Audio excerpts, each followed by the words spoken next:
پاکستان کې د تاجرانو اتحادیه وایي چې د حکومت دغه پریکړه ردوي چې په 8:30 بجې به مارکیټونه بند کړي.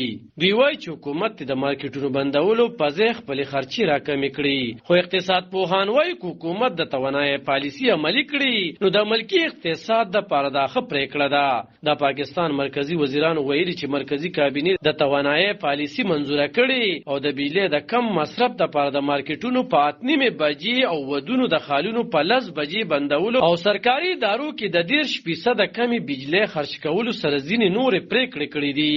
د دفاع وزیر خواجه آصف خبري غونډې ته ویلي چې د مارکیټونو او رستورانټو او ودونو د خالونو د وختي یا زر بندیز سره به کمه بجلی خرج کیږي او حکومت ته به د 2.5 ارب روپو بچت کیږي.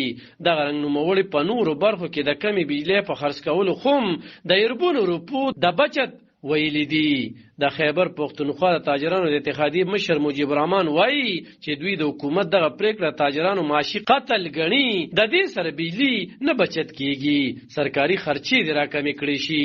په خبرو کې نوموړي ویل چې دوی تاجران د وړاندې نه ترهګرۍ قلنګ او کرونې له امله تباه برباد دي.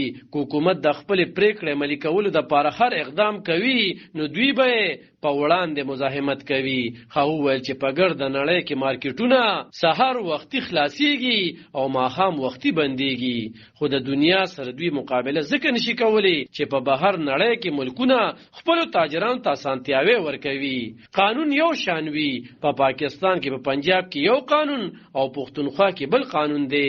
په پنجاب کې د وړو تروړه په 1100 روپیو، په پښتونخوا کې په 200 روپۍ ده. اقتصاد پوه مهتاب خیدر وایي چې پاکستان کې سیاسي بې ضابطه د ریاست عملداري اغیزمنه کړې ده. نوموړي د حکومت لخوا د مارکیټونو د بندیز او توانایي د بچت پریکړه ستایي خو وایي کو عمل پرې وشي. په خبرو کې هغه ویل چې د پاکستان د تیلو بهرني بیل یا خرچ د برداشت نه بهر دی. بهرنۍ زر مبادله ذخیره روز تر بلې کمیږي. په کار ده چې خلک د جون تیرولو طریقې بدلې کړي، ټول کارونه دروازې پرانا کې وکړي او ماښام په ټوله نړۍ کې دکانونه بنديږي. پاکستان کې ولی داسې نه کیږي؟ د خیبر پښتونخوا حکومتي ویان بیرسټر صاحب ویلي چې توانایي پالیسي د مرکزی حکومت ته او دوی سره پرې کومه مشوره نه ده شوې.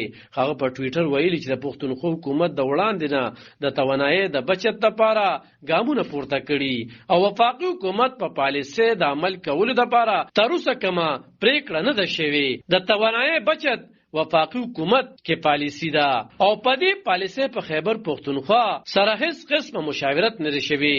دکانونو او مارکیټونه د بندیدو وخت باندې ورسره خو مشوره نه شوي او د خیبر پښتونخوا حکومت د توانایي بچت لپاره د مخکې نه اقدامات اوچتوي. علب خان شیرپو، دلبر نیوز 400 پاکستان کې